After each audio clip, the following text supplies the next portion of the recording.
Gusto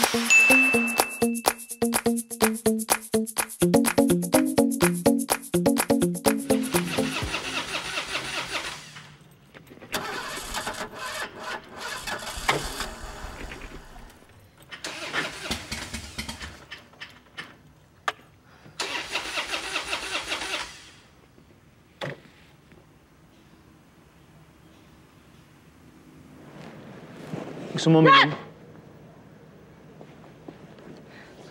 Tara. Bakit mo ko niyayaya? Alam mo, kapag iniisip ko pa ang sagot dyan sa tanong mo, baka magbago pa yung isip ko. Ano? Tara, inom tayo. Labo mo? Gusto ko magpagpag.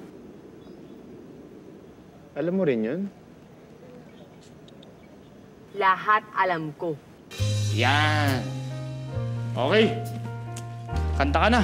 Di ba yun ang gusto mong gawin? Magpagpag?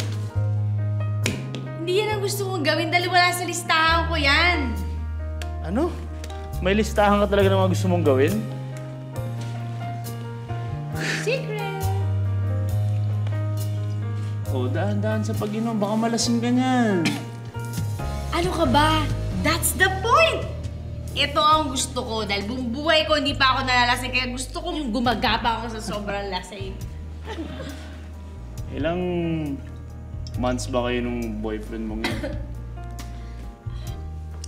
Since college, 5.5 years. 5.5 years kanyang natiis? Wow! Saludo ako. Uy, Aray ko! mag-ingat ka sa sinasabi mo sa akin, ha? Joke lang, ikaw naman. Boss kita, di ba? Eh, bakit ikaw? Mga nakakailang months ka ba sa relasyon mo? Pinakamatagal. 3 months. 3 months? 3 months. Nakaka-depress ka naman. It's true. Samantalang ako, 5.5 years? Isa lang nakahalikan ko? Ikaw? Don't worry. You have to look at the bright side now. Ngayon, kahit sino pang lalaki pwede mo nang halikan. Kahit di isa, kahit 3 pa. 3 talaga? Hindi ba pwede isa lang? O ito, there. Bago ka umuwi ngayong gabi, kailangan meron kang mahalikan na isa. Dare talaga?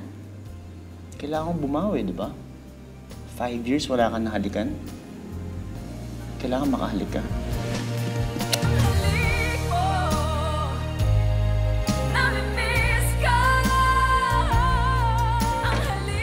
Uwi na tayo.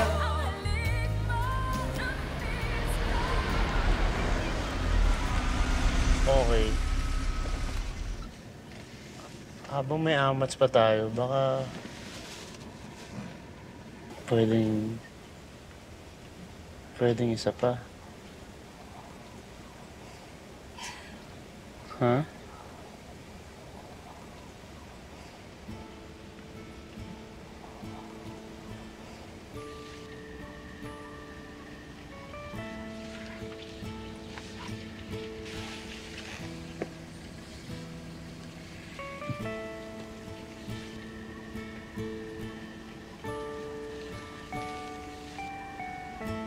Pag may nakaalam tungkol sa nangyari sa atin kanina, alam mo na kung anong mangyayari sa'yo.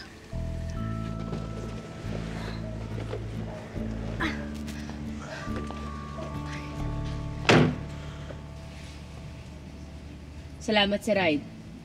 Good night.